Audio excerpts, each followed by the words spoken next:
Hello and welcome to Scott Bryant's Fitness Systems, and thank you for clicking on the video.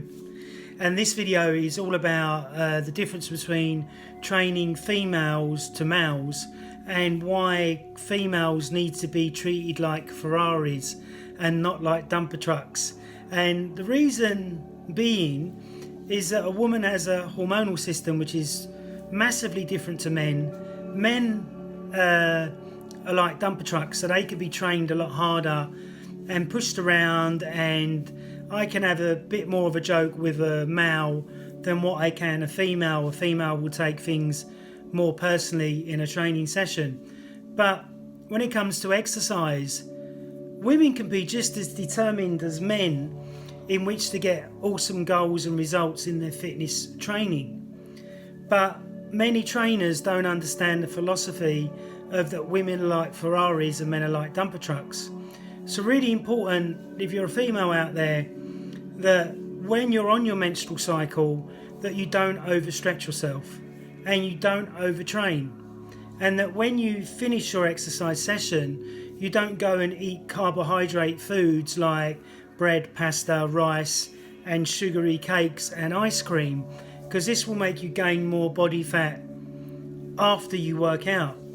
And then unfortunately lots of women are misinformed that running is a good form of exercise. Now, it's a good form of stress release and maybe a good form of way of burning calories, but not burning fat.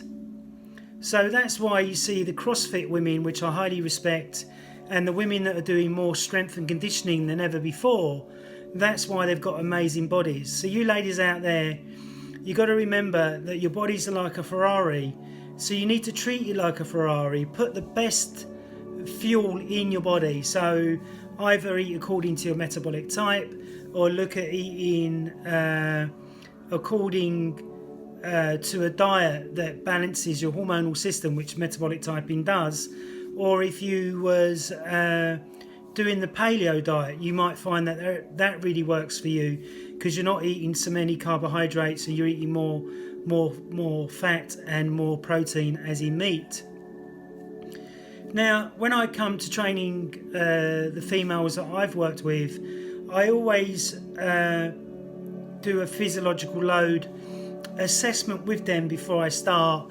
Like, this is what you can ask yourself as a female: do I feel optimum energy today? Am I in a good mood today?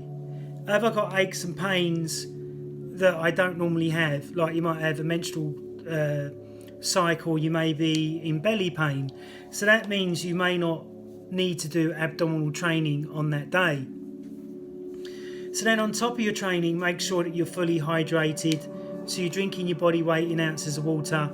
So when you go to the gym, you're fully hydrated so you don't get injured. You can still do compoundment exercises like the squat, the deadlift, the chin up, and these exercises in which to get stronger. But what you must understand is that women have got 10 times less testosterone than a man. That's 10 times less to testosterone. So if you are training heavy and lifting heavy weights, don't think that you're going to get big. It will never happen. When women have said to me, "Oh Scott, I feel bigger on your program," as in muscular, what happens with a woman's muscle system is that for some reason, because of the cycles of menstrual cycles and stuff like that, and their hormones, is that their body may feel inflated more when it isn't. It's all in the mind. Okay, so what I would suggest you do, if you take measurements before you start training, like your mammary gland measurements, your thigh measurements, your bicep measurements, your waist measurements, and see if they go up or go down. So what you got to remember is that to gain muscle or to lose fat, you need to gain muscle. If you're not gaining muscle, you will not lose fat.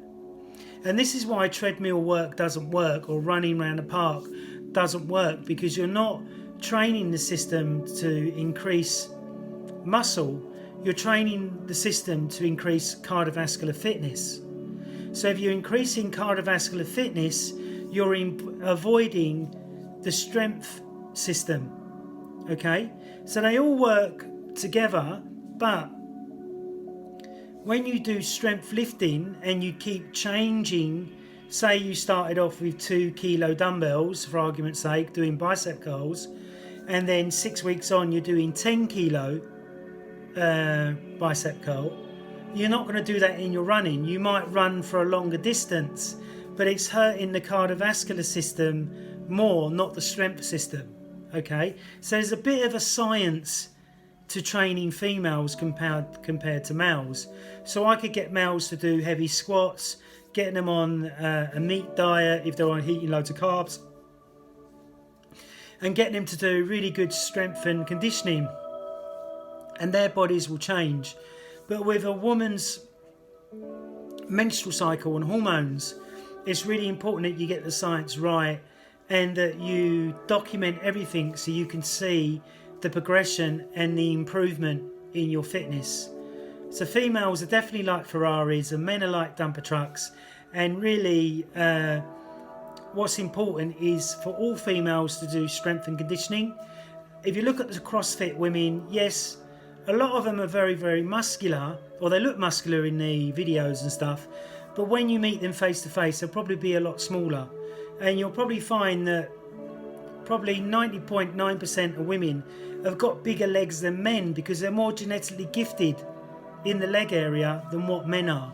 But I love a good strong leg on a woman. I've got no problem with a woman having muscular legs, but I don't like fat legs in a woman, if that makes sense. So remember, women, you've got to remember that your body is 20% body fat compared to a man's body is a lot less body fat. And most men as they age will gain a big belly in the stomach area, whereas women normally gain big legs and big bums if they're not eating or regular exercising. I would suggest that you exercise 4 times a week in which to get optimum results. So I hope this has helped you. If you're a female and you're a Ferrari, then please comment down below if there's any other questions you want to ask me about diet, lifestyle, exercise, fitness, nutrition. I've been a personal trainer for 22 years. I'm an accomplished book author and I'm a master Chek practitioner. Please subscribe, please share, please like the video. Thank you. Bye bye.